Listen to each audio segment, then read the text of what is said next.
คน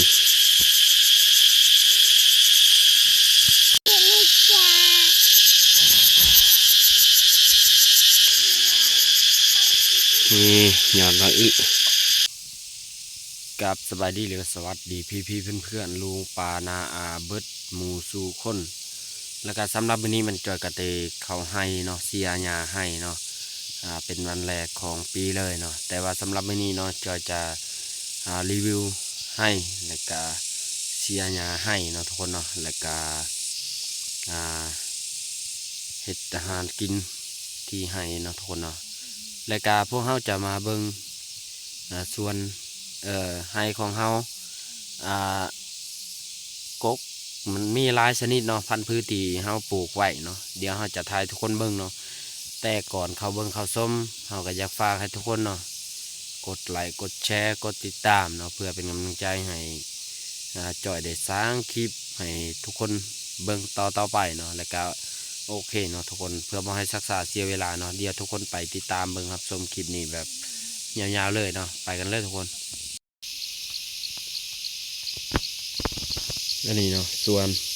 ให้ของเขาอันนี้โกมักแตงแล้วก็มักสลีเนาะเข่าให้นี่สลีนี่ก็ใหญ่แล้วนะทุกคนเนาะแล้วก็ส่วนในนี้มันมักทั่วเนาะทั่วดินเนาะ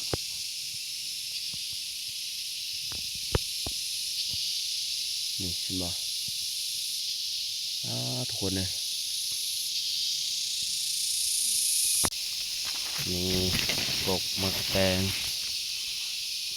ป้างามาลีนะทุกคนเนาะ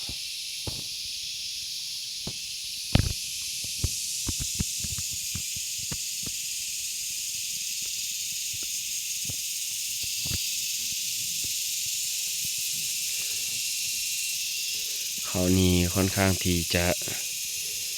บ่ปานใดเนาะมันก็มีกกตัวมันตายแน่เนาะทุกคนเนาะ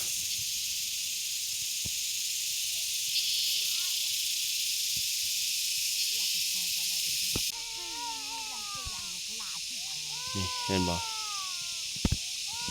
โอ้หมักแตงสูตร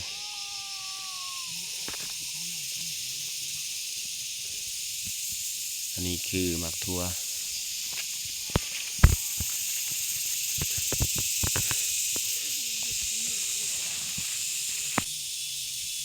พวกเขาจะเสียหญ้าทางนี้ก่อนเนาะ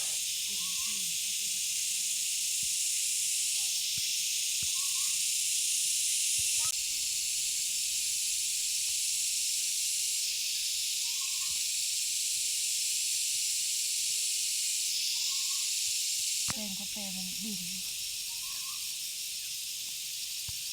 ที่เอาโอ้ยปับ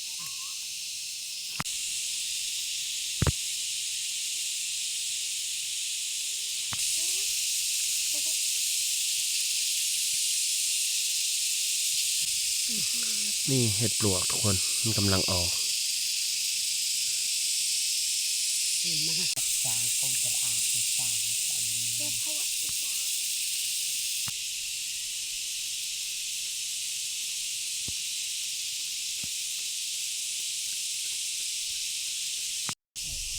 หน้าเต็มใจบาย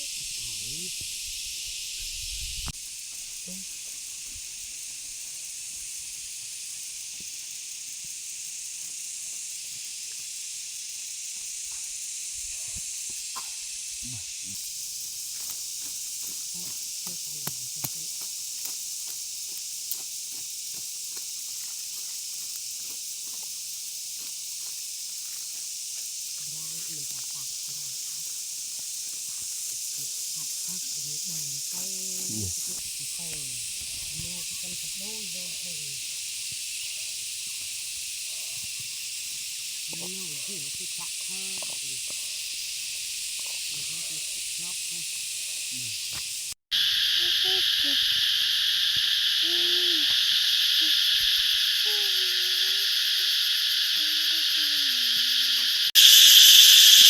นี่กะอันนี้เนาะอาที่พวกเขาปลูกกันเป็นช่วงเดือน4เนาะหมากโกกหมากสลีเนาะแต่ว่ามันงามนี่เห็นไหมส่วนให้กับแม่นพักนั่นกับบ่มีเขาเนาะทุกคนเนาะนี่เห็นบ่หมากโกกหมากเนาะโอ้ทุกคนนะหมากแตงนี่ประมาณเดือน6เดือน7นี่เขาได้กินแล้วเนาะ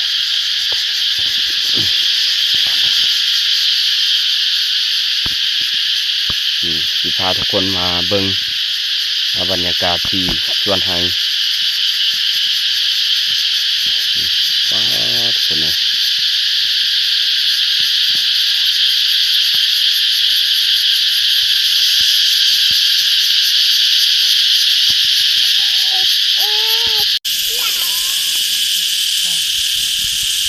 คือว่าตอนนี้หลังจากเสียหญ้าให้เนาะพวกเราก็จะหาเก็บ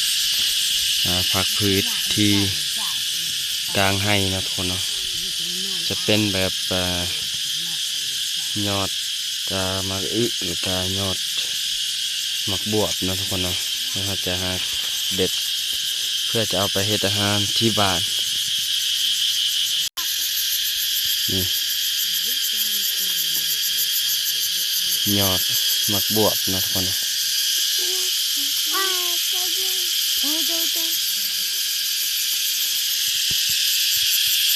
มากับแป้งกับติม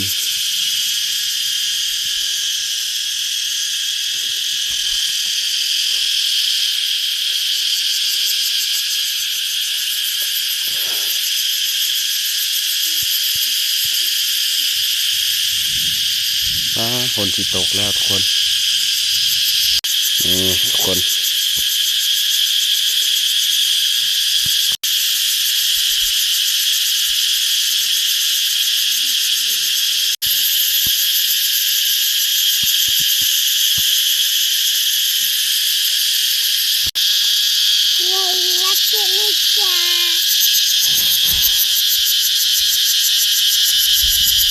ผ่ารอง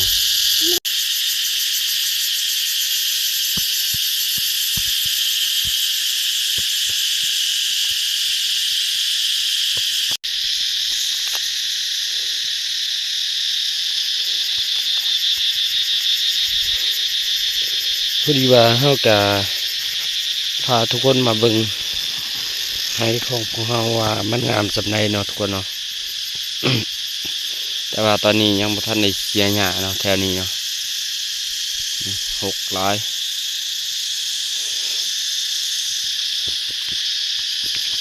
โอ้ไห้เนาะ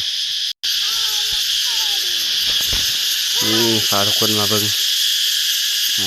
ยอดมักหรือว่ากกมักนะว่ามันใหญ่สำใดมันงามสำใดเนาะทุกคนนะ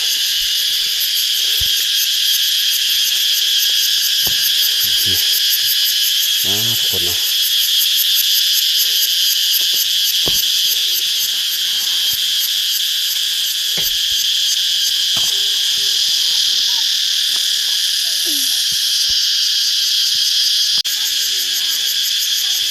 นี่ยอดมัก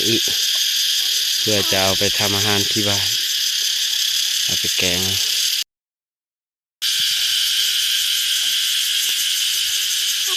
คนเนาะยอดมักแถวนั้นนะทุกคนนะ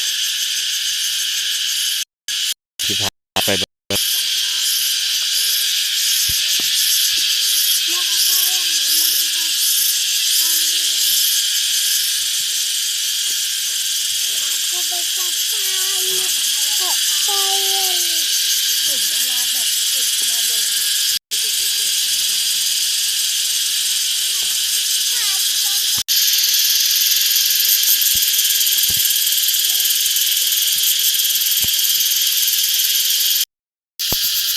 ส่วนอันนี้มันก็กกมะเพชรที่เราปลูกเนาะปลูกจากที่มันใหญ่มันเราจะเอาออกเนาะไป ปลูกบอนใหม่เนาะทุกคนเนาะแล้วก็ถือว่าโอเคเนาะทุกคนเนาะสำหรับคลิปนี้ก็สิพาจบลงเพียงเท่านี้เนาะแต่ก็จะฝากให้ทุกคนฝากกดไลค์กดแชร์กดติดตามเพื่อเป็นกำลังใจให้จอยได้สร้างคลิปให้ทุกคนเบิ่งวิถีชีวิตของชนบทเนาะทุกคนเนาะแต่จะฝากให้เอฟซีหลายๆท่านเข้ามาติดตามรับชมและก็ขอขอบใจสำหรับเอฟซีหลายๆคนเนาะแล้วก็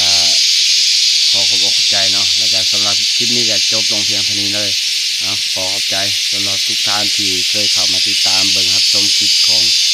จอยเนาะทุกคนเนาะโอเค